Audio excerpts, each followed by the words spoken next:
الحمد لله نحمده ونستعينه ونستغفره ونؤمن به ونتوكل عليه ونعوذ بالله من شرور أنفسنا ومن سيئات أعمالنا من يهده الله فلا مضل له ومن يضلل فلا هادي له ونشهد أن لا إله إلا الله ونشهد أن محمدا عبده ورسوله أرسله بالحق بشيرا ونذيرا. أعوذ بالله من الشيطان الرجيم. بسم الله الرحمن الرحيم. وَلِلَّهِ عَلَى النَّاسِ حِجُّ الْبَيْتِ مَنِ اسْتَطَاعَ إِلَيْهِ سَبِيلًا وَمَنْ كَفَرَ فَإِنَّ اللَّهَ غَنِيٌّ عَنِ الْعَالَمِينَ. صدق الله العلي العظيم. وعن أبي هريرة رضي الله تعالى عنه أنه قال قال النبي صلى الله تعالى عليه وسلم الحج المبرور ليس له جزاء إلا الجنة. رواه البخاري او کما قال النبی صلی اللہ تعالی علیہ وسلم. محترم سامعین خطبہ جمعہ، بزرگوں، نوجوان بھائیوں اور عفت مآب ماں اور بہنوں، السلام علیکم ورحمۃ اللہ وبرکاتہ. دنیا کے کونے کونے سے اللہ رب العزت کے مہمان حجاج کرام اللہ رب العزت کے گھر کی طرف رواں دواں. یہ ہر سال ہوتا ہے. یہ اس لیے ہے کہ اللہ رب العزت نے مسلمانوں پر حج فرض قرار دیا، لیکن کچھ شرائط کے ساتھ. آدمی کی اگر صحت اچھی ہے، وہاں بصحت و عافیت جانے پر قادر ہے، اور اس کے پاس مال و اسباب اتنا ہے کہ وہاں جا سکے اور اس کے پیچھے اس کے اہل خانہ ان ایام میں بہتر انداز سے زندگی گزار سکیں، تو اس پر حج فرض ہے. بعض لوگ ٹال مٹول کرتے ہیں، چیزوں کو ٹالتے ہیں. وقت جب ہو جائے، اذان ہو جائے تو نماز فرض ہے. رمضان کا جب چاند نکل جائے تو روزہ فرض ہے. اور آدمی جب صاحب نصاب ہو جائے، اتنی استطاعت اسے ہو جائے کہ حج کر سکے، تو حج فرض ہے. جو آدمی اس کو ٹالتا ہے، اس پر اللہ رب العزت کی رحمتیں اور برکتیں نہیں آتی. فرمایا وَلِلَّهِ عَلَى النَّاسِ حِجُّ الْبَيْتِ مَنِ اسْتَطَاعَ إِلَيْهِ سَبِيلًا. جو اللہ رب العزت کے گھر کے پاس وہاں پہنچنے کی استطاعت رکھتا ہو، اللہ رب العزت کی طرف سے بندوں پر فرض ہے. اور فرمایا کہ جو شخص اس کا انکار کرے، ومن کفر، انکار کرنے کی ایک شکل یہ ہے کہ وہ کہے کہ حج فرض ہی نہیں ہے، وہ شخص کافر ہو جاتا ہے. لیکن جو شخص حج کو تو فرض قرار دے لیکن اس میں کوتاہی کرتا جائے، وہ گنہگار ہوتا ہے. لیکن فرمایا کہ جو انکار کرنے والے ہیں فإن اللہ غنی عن العالمین، اللہ رب العزت سارے جہان سے بے نیاز ہے. تو یہ موسم جو شروع ہو رہا ہے، حج کا موسم، آپ دیکھ رہے ہیں کہ پوری دنیا کے کونے کونے سے اللہ رب العزت کے بندے اللہ تعالیٰ کے گھر کی طرف کشاں کشاں رواں دواں ہیں. اور یہ بات ہم جانتے ہیں کہ اسلام میں جو عبادات قائم کی گئی ہیں، اس کا ایک بڑا مقصد اللہ رب العزت کا ذکر ہے، اس کی یاد. نماز ہم اس لیے پڑھتے ہیں کہ فرمایا گیا اقیم الصلاۃ لذکری، نماز میرے یاد کے لیے پڑھو. 5 وقت آدمی نماز اس لیے پڑھتا ہے کہ وہ سفر میں ہو، حضر میں ہو، گھر میں ہو، برسر بازار ہو، تنہائی میں ہو یا اجالے میں ہو، اللہ رب العزت کا تقوی اختیار کرے، اللہ کا استحضار کرے کہ کوئی دیکھ رہا ہو نہ دیکھ رہا ہو، اللہ رب العزت میں دیکھ رہا ہے. ہم روزہ رکھتے ہیں تو اس کا مطلب یہ ہوتا ہے لعلکم تتقون، تاکہ تمہارے اندر اللہ کا ذکر ہو، اس کا استحضار ہو، تمہارے تقوی کی کیفیت بڑھے. زکوٰۃ کا مطلب بھی اللہ کا ذکر ہے، تقوی ہے. خذ من اموالہم صدقۃ تطہرہم وتزکیہم بہا وصلی علیہم ان صلاتک سکن لہم. اللہ کے نبی صلی اللہ علیہ وسلم صحابہ کرام سے زکوٰۃ لیجئے، اس سے آپ ان کے تطہیر کریں گے اور ان کا تزکیہ کریں گے، اللہ کو یاد کریں گے، ان کے اندر تقوی کی کیفیت پیدا ہوگی. اور یہ جو حج ہے، یہ اللہ رب العزت کا ذکر ہی ذکر ہے، اللہ کی یاد ہی یاد ہے. بندہ جب جاتا ہے احرام باندھتا ہے تو اللہ کی یاد کرتا ہے، تلبیہ شروع کر دیتا ہے، لبیک اللہم لبیک لبیک لا شریک لک لبیک ان الحمد والنعمت لک والملک لا شریک لک۔ ہم حاضر ہیں، پوری کائنات تیری ہے، بادشاہ تیری ہے، نعمتیں تیری ہیں، ہم بلا شرکت غیر تیری عبادت کرتے ہیں، ہم حاضر ہیں۔ یہ اللہ کی کبریائی، اللہ کا ذکر شروع ہو جاتا ہے یہیں سے۔ بندہ جب خانہ کعبہ کے پاس پہنچتا ہے تو اللہ کا ذکر کرتا ہے، دعائیں کرتا ہے، اللہ کو یاد کرتا ہے، روتا ہے، گڑ گڑاتا ہے، صفا مروہ کے درمیان سعی کرتا ہے تو اللہ کو یاد کرتا ہے۔ جب وہ ایام حج میں عرفہ میں جاتا ہے وہاں اللہ رب العزت کی بارگاہ میں روتا ہے، گڑ گڑاتا ہے، یاد کرتا ہے۔ مزدلفہ میں قیام کرتا ہے تو یاد کرتا ہے، رمی جمرات کرتا ہے تو اللہ کو یاد کرتا ہے۔ نبی اکرم صلی اللہ علیہ وسلم فرماتے ہیں یہ جو رمی جمرات، کنکری جو مارنے کی جو رسم چلائی گئی ہے حج میں، یہ اقامت لذکر اللہ ہے، اللہ رب العزت کے ذکر کو قائم کرنے کے لیے اللہ اکبر کہہ کے ہم کنکری مارتے ہیں۔ وہاں بندہ جاتا ہے تو دیکھتا ہے کہ پورا اللہ کا ذکر ہی ذکر ہے۔ دوسری جو کیفیت ہے وہ یہ کہ اسلام میں رہبانیت نہیں ہے، لا رہبانیت فی الاسلام۔ آدمی گوشہ نشیں ہو جائے، جنگل کی راہ لے لے، پہاڑوں پر چلا جائے، زندگی کی ہمہ ہمی سے کٹ جائے، اسلام میں منع ہے۔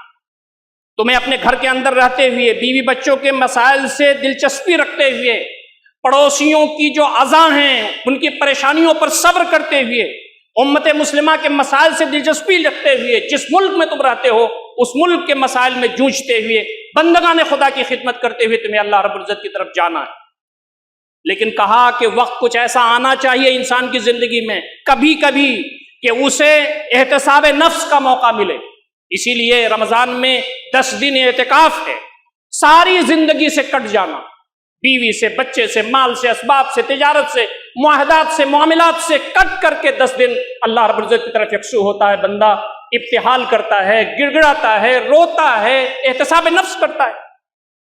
فرمایا جس کو موقع مل جائے وہ دیوانہ وار اللہ رب العزت کی طرف آئے۔ تم ایسے آؤ جیسے فقیر آتا ہے، تم ایسا آؤ جیسے کفن بدوش آتا ہے، تم سارے مال و اسباب کو چھوڑ کر کے آؤ، آ جاؤ میری طرف۔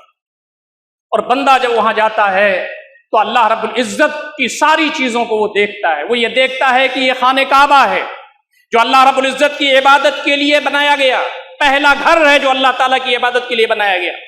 حضرت ابراہیم نے اس کو بنایا، حضرت اسماعیل نے مدد کی۔ یہ زمزم ہے، کنواں ہے، یہاں اللہ رب العزت کا معجزہ ہے، یہ اللہ رب العزت کا گھر ہے۔ وہ دیکھتا ہے، ساری چیزیں اس کے ذہن میں تازہ ہو جاتی ہیں۔ صفا مروہ کے درمیان سعی کرتا ہے تو پورا واقعہ اس کے ذہن میں تازہ ہو جاتا ہے۔ عرفہ کے میدان میں قیام کرتا ہے، رمی جمرات کرتا ہے، حج کے مناسک ادا کرتا ہے، تو پھر وہ ساری چیزیں اس کو تازہ ہو جاتی ہیں کہ بار الہ یہ وہ تیرے برگزیدہ بندے ان دیار میں پیدا ہوئے جو تیرے نزدیک بہت ہی بابرکت لوگ تھے، بار الہ ہم ان کو ریپیٹ کر کے اس کو کر کے اور تیرا نام لے کر کے یہ چاہتے ہیں کہ تو ہم سے خوش ہو جائے۔ ہم گھر چھوڑ کر کے آئے ہیں، کھیت اور کھلیان چھوڑ کر کے آئے ہیں، اپنا بزنس چھوڑ کر کے آئے ہیں، دنیا کی کوئی دلچسپی ہمارے پاس نہیں ہے، سلا ہوا کپڑا نہیں پہنے ہوئے ہیں، جوتے نہیں پہنے ہوئے ہیں، سر ہمارا ڈھکا ہوا نہیں ہے، ہم آ گئے ہیں تیرے دربار میں، ہماری آخری خواہش یہی ہے کہ میرے مالک تو ہم سے خوش ہو جائے اور ہماری مغفرت فرما دے، جنت ہمیں دے دے۔ یہ جو کانسیپٹ ہے دین اسلام کا، یہ عظیم الشان ہے۔ ہمیشہ آدمی کو یہ سمجھنا چاہیے کہ دنیا چند دن کی ہے، یہ ساری چیزیں جو ہمارے مطلب کی ہیں، ہمارے فائدے کی ہیں، یہ سب پارٹ ٹائم بینگ ہیں، عارضی ہیں، اور ہمیں سب چھوڑ کر کے اپنے رب کی بارگاہ میں حاضر ہونا ہے جو علیم بذات الصدور ہے، دل کی رگوں کی گہرائیوں میں اٹھنے والے وسوسوں سے واقف۔ پھر ایک منظر اور بھی ہوتا ہے حج کے اس دوران میں کہ پورے دنیا کے کونے کونے سے اللہ تعالیٰ کے بندے، وہ جو مرکز ہے توحید کا، وہاں اکٹھا ہوتے ہیں۔ اس میں کالے بھی ہیں، اس میں گورے بھی ہیں، اس میں امیر بھی ہیں، اس میں غریب بھی ہیں، اس میں مختلف زبانوں کے بولنے والے ہیں، مختلف علاقوں کے رہنے والے ہیں۔ پورے دنیا کے کونے کونے سے مسلمان اکٹھا ہوتے ہیں جن کی زبان پر صرف جاری ہوتا ہے کہ میرے مالک تو میرا رب ہے، میں حاضر ہوں۔ وہاں یہ مسلکی اختلافات ختم ہو جاتے ہیں، وہاں حنفی کوئی نہیں ہوتا، وہاں مالکی کوئی نہیں ہوتا، وہاں شافعی کوئی نہیں ہوتا، وہاں حنبلی کوئی نہیں ہوتا، وہاں اہل حدیث کوئی نہیں ہوتا، وہاں شیعہ کوئی نہیں ہوتا، وہاں سنی کوئی نہیں ہوتا، وہاں کوئی عصبیت نہیں ہوتی، سب بارگاہ عزتی میں حاضر ہیں اور کہتے ہیں میرے مالک ہم آ گئے۔ یہ ہے آفاقی امت کا تصور کہ تمہارا رب ایک ہے، تمہارا مرکز توحید ایک ہے، تمہارا رسول ایک ہے، تمہارا قرآن ایک ہے، تم ایک امت ہو، ان هذه امتکم امۃ واحدہ وانا ربکم فاعبدون، تمہاری یہ امت ایک امت ہے، میں تمہارا رب ہوں، میری بندگی کرو۔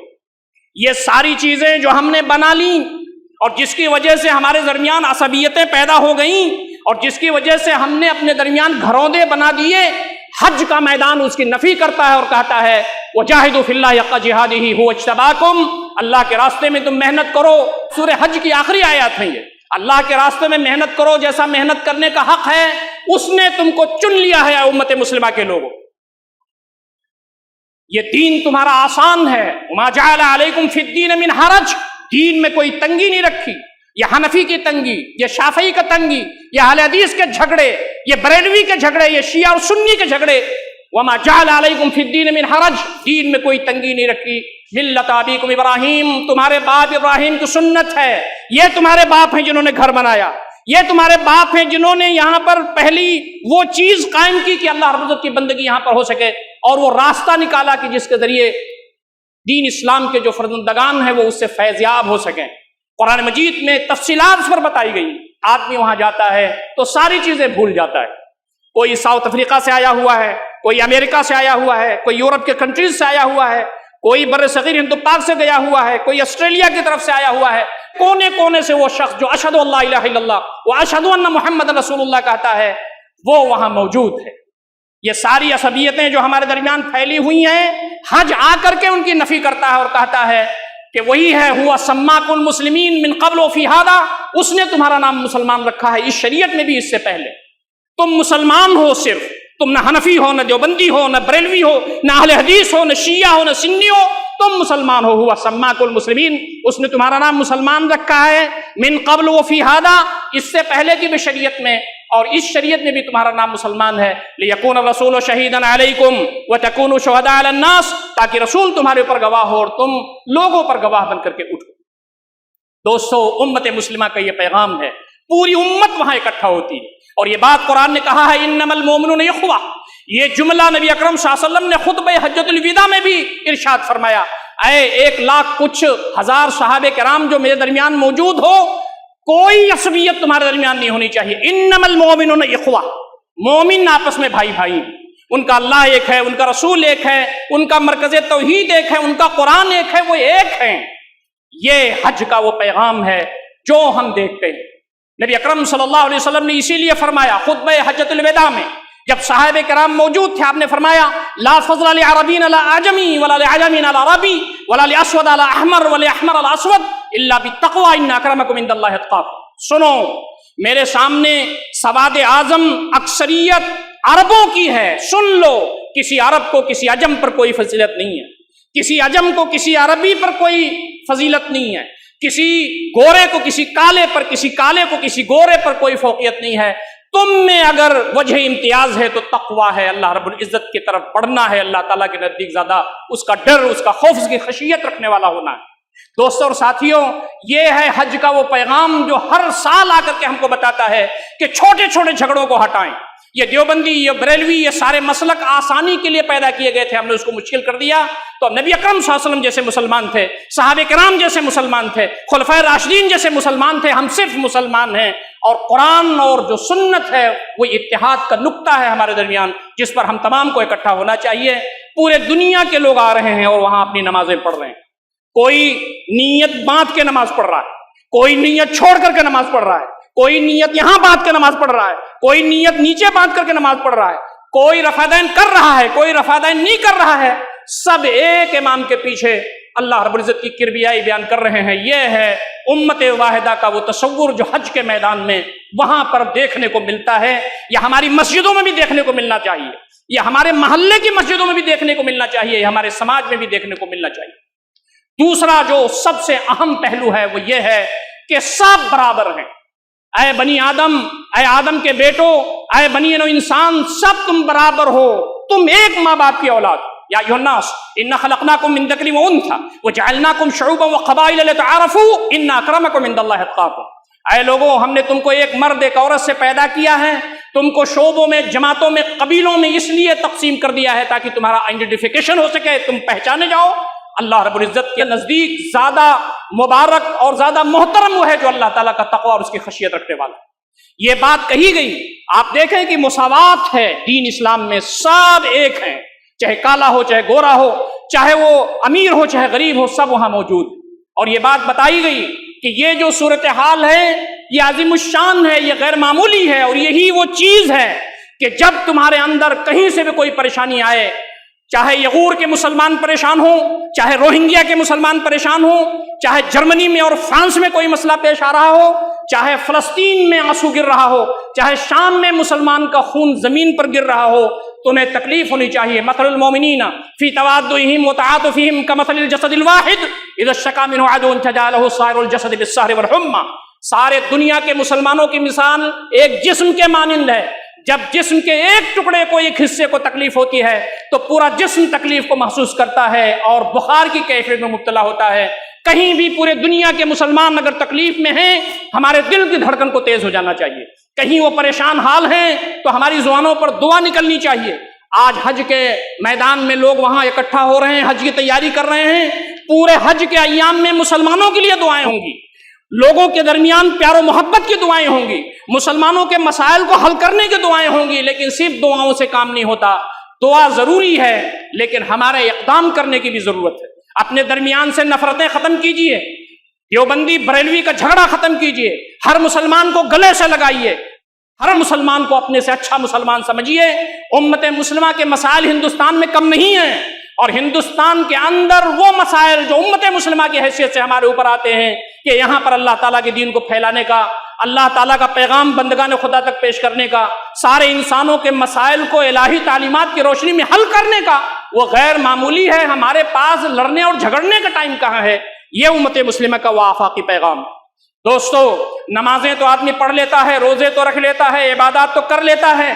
نبی اکرم صلی اللہ علیہ وسلم کا خطبہ حجۃ الوداع، اس کا 99% جو کانٹینٹ ہے، مشتملات ہے، وہ بتاتا ہے کہ لوگوں آپس میں نہ لڑو، آپس میں خون نہ بہاؤ، ایک دوسرے کی عزتوں کا خیال کرو، عورتوں کے ساتھ اچھا برتاؤ کرو، غلاموں کے ساتھ برتاؤ کرو، تم ایک دوسرے کے حقوق کو پامال نہ کرو. یہ ہے نبی اکرم صلی اللہ علیہ وسلم کا خطبہ حجۃ الوداع. آپ نے یہ نہیں کہا کہ تہجد کی نماز پڑھنا. خطبہ حجۃ الوداع میں تہجد نہیں ملے گا آپ کو. خطبہ حجۃ الوداع میں نفلی نمازیں نہیں ملیں گی. خطبہ حجۃ الوداع میں تسبیحات، تحلیلات، تکبیرات، تحمیدات نہیں ملیں گی. خطبہ حجۃ الوداع میں نبی اکرم صلی اللہ علیہ وسلم فرماتے ہیں، اے میرے لوگو، ان دماءکم واموالکم واعراضکم حرام علیکم کحرمۃ یومکم ھذا. تمہارا جو خون ہے وہ تمہارے اوپر حرام ہے، تمہارے جو مال ہے تمہارے اوپر حرام ہے، تمہاری جو عزتیں ہیں وہ تمہارے اوپر حرام ہے، جیسے آج کا یہ دن تمہارے اوپر حرام ہے. دوستوں اور ساتھیوں، نبی اکرم صلی اللہ علیہ وسلم نے جاتے جاتے اس امت کو نصیحت کی ہے کہ تمہارا خون نہیں بہنا چاہیے. نبی اکرم صلی اللہ علیہ وسلم نے بتایا کہ اس کی حرمت کیا ہے. تمہارا جو خون ہے، تمہاری جو عزت ہے، تمہارا جو مال ہے وہ محفوظ ہونا چاہیے. اسی لیے قرآن مجید میں ایک جگہ فرمایا گیا، من قتل نفسا بغیر نفس او فساد فی الارض فکأنما قتل الناس جميعا. جس نے ایک انسان کو قتل کیا ناحق، اس نے پوری ہیومینٹی اور پوری انسانیت کا قتل کر دیا، سارے انسانوں کا قتل کر دیا. ومن احیاها فکأنما احیا الناس جميعا. جس نے ایک انسان کی زندگی بچائی، اس نے سارے انسانوں کو گویا بچایا. آدمی کی حرمت کہ اس کا خون ضائع نہ جائے، اس کا خون نہ گرے ناحق، اور آدمی کا مال جو ہے محفوظ رہے، اور آدمی کی عزت و آبرو محفوظ رہے، اس کے بارے میں نبی اکرم صلی اللہ علیہ وسلم نے خطبہ حجۃ الوداع میں بتایا ہے. ہمارا کیا ماحول ہے، ہماری کیا صورتحال ہے، ہم لوگوں کے ساتھ کیسے روابط رکھتے ہیں، لوگوں کے ساتھ کیسے ہمارے تعلقات ہیں. ہم لوگوں کے ساتھ پیار کرتے ہیں، محبت کرتے ہیں، اپنائیت کے ساتھ رہتے ہیں، ان کے کام آتے ہیں، ان کے مسائل حل کرتے ہیں، یا ہم لوگوں سے نفرتیں کرتے ہیں، یا لوگوں کے خلاف سازشیں کرتے ہیں، یا لوگوں کے خلاف اس کے در پہ رہتے ہیں. یہ نصیحت کا، عبرت کا، احتساب کا موقع ہے. یہ حج کے جو ایام آ رہے ہیں، ہم تمام کو اس کی دعوت دیتے ہیں. نبی اکرم صلی اللہ علیہ وسلم نے فرمایا، ساری عصبیتیں میں اپنے پیر کے نیچے روند رہا ہوں. یہ جتنی بھی عصبیتیں ہیں، چاہے وہ کسی قسم کا بھی فخر ہو اور کبر ہو، کبر کو میں روند رہا ہوں آج اپنے پیروں کے نیچے. تمہارے اندر مال کا کبر ہے، تمہارے اندر اولاد کا کبر ہے، تمہارے اندر نسب کا کبر ہے، حسب کا کبر ہے، میں اس کو اپنے پیروں کے نیچے نوت رہا ہوں۔ اور آپ نے یہ بھی فرمایا کہ یاد رکھو یہ جو تمہاری خواتین بے پردہ ہو کر کے نکلتی ہیں، یہ جو تمہاری خواتین جاہلیت کے دور میں جیسے بے پردہ رہتی تھیں، کھلی ملی رہتی تھیں، اختلاط کے ساتھ رہتی تھیں، اس کو میں منع کر رہا ہوں کہ یہ چیز نہیں ہونی چاہیے۔ اپنے گھروں میں پرسکون رہو، بچوں کی تربیت کرو، ضرورت کے مطابق گھروں سے نکلو، تمہاری جو ذمہ داریاں ہیں وہ اپنی شریعت کے دائرے میں رکھتے ہوئے نکلو۔ لیکن جاہلیتی اولا میں جیسے خواتین بے پردہ ادھر ادھر نکلتی تھیں، نامحرم لوگوں سے باتیں کرتی تھیں، نہ جانے کتنی پریشانیوں میں رہتی تھیں، ان کا استحصال بھی ہوتا تھا، اب وہ ختم ہو جائے گا۔ نبی اکرم صلی اللہ علیہ وسلم نے فرمایا، آپ نے اسی خطاب میں فرمایا ربا کا چلن ختم کیا جا رہا ہے، سود کے قریب تم نہ جانا۔ سود انسان کی مت مار دیتا ہے، اللہ تعالیٰ کی رحمت، اس کی برکت، اس کے فیضانات ختم ہو جاتے ہیں۔ آج کتنے مسلمان ہیں جو فکس ڈپوزٹ کیے ہوئے ہیں، کتنے مسلمان ہیں جو سودی کاروبار میں ہیں، کتنے مسلمان ہیں جنہوں نے سودی کاروبار کے ذریعے اپنی زندگی کو مزین کیا ہوا ہے۔ نبی اکرم صلی اللہ علیہ وسلم جو ہمارے رہنما ہیں، رہتی دنیا تک کے لیے انسانیت کے پیغمبر ہیں، آپ فرماتے ہیں ربا ختم کرنا ہے اور ربا کی کوئی بھی شکل قابل قبول نہیں ہوگی۔ نبی اکرم صلی اللہ علیہ وسلم نے اسی خطبے میں فرمایا استوصوا بالنساء خیرا، تم عورتوں کے ساتھ میری طرف سے وصیت قبول کرو کہ ان کے ساتھ تم تعلقات اچھے رکھو گے۔ یہ کمزور ہیں صنفی اعتبار سے، یہ طاقت و قوت کے اعتبار سے کمزور ہیں، ان کو اللہ رب العزت نے دوسرے قسم کی صلاحیتیں دی ہیں۔ لیکن جب آدمی جب زیر اثر دوسرے لوگ ہوں، چاہے وہ بچے ہوں، خواتین ہوں، ملازم ہوں، نوکر ہوں، ماتحت کام کرنے والے لوگ ہوں، تو آدمی ان کے اوپر ظلم کرتا ہے، زیادتی کرتا ہے۔ اپنے سے تو اوپر زیادتی کرتے ہوئے ذرا 100 مرتبہ سوچے گا، اس لیے کہ جہاں وہ کچھ کرے گا تو اس سے زیادہ وہ اس کے اوپر ظلم کر سکتا ہے۔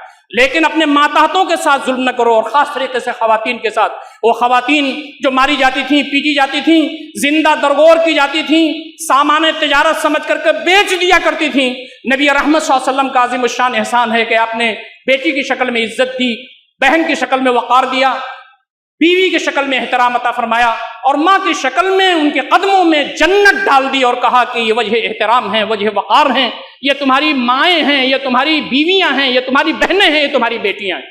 یہ وہ ہیں جو ہمارے گھر کو جنت نشان بناتی ہیں، یہ وہ ہیں جن کے گود سے اسلام کے عظیم الشان سپوت پیدا ہوتے ہیں، یہ وہ ہیں کہ جس کے ذریعے اللہ رب العزت کا دین غالب ہوتا ہے۔ ان کی عزت کرو، ان کا احترام کرو۔ دوستو اور ساتھیو، آخر میں صرف اتنی بات آپ کے سامنے عرض کر سکتا ہوں، وہ یہ ذوالحجہ کا جو پہلا عشرہ ہے، نبی اکرم صلی اللہ علیہ وسلم فرماتے ہیں ان ایام سے بہتر سال بھر میں کوئی بھی دن نہیں ہے اللہ تعالیٰ کے نزدیک۔ ما من ایام العمل الصالح فیہن احب الی اللہ من ہذہ الایام العشر۔ نبی اکرم صلی اللہ علیہ وسلم فرماتے ہیں یہ جو 10 دن کی جو یہ سیریز ہے، اس میں اللہ رب العزت کی بارگاہ میں جو عبادات کی جاتی ہے، اللہ تعالیٰ اس کو بہت نوازتا ہے۔ ان ایام سے بہتر سال بھر نہیں۔ ایک صحابی نے کہا قال صحابی ولل جہاد یا رسول اللہ صلی اللہ علیہ وسلم، ایک صحابی نے کہا اللہ کے نبی صلی اللہ علیہ وسلم جہاد بھی نہیں ہے؟ آپ نے فرمایا ولل جہاد فی سبیل اللہ، اللہ کے راستے میں جہاد بھی نہیں ہے، الا رجل خرج بنفسه وماله، مگر ہاں ایک آدمی اپنی جان اور اپنا مال لے کر کے اللہ کے راستے میں نکل گیا، فلم یرجع من ذلك بشیء، پھر کچھ لے کر کے واپس نہیں آیا، وہ شہید ہو گیا۔ اس کو چھوڑ کر کے یہ ایام سارے ایام سے بہتر ہیں۔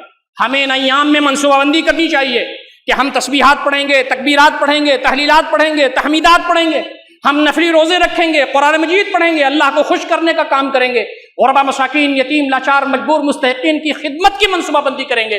10 ایام کی منصوبہ بندی کرنے کے لیے ہم تمام کو آج ہی سے تیاری کرنی چاہیے۔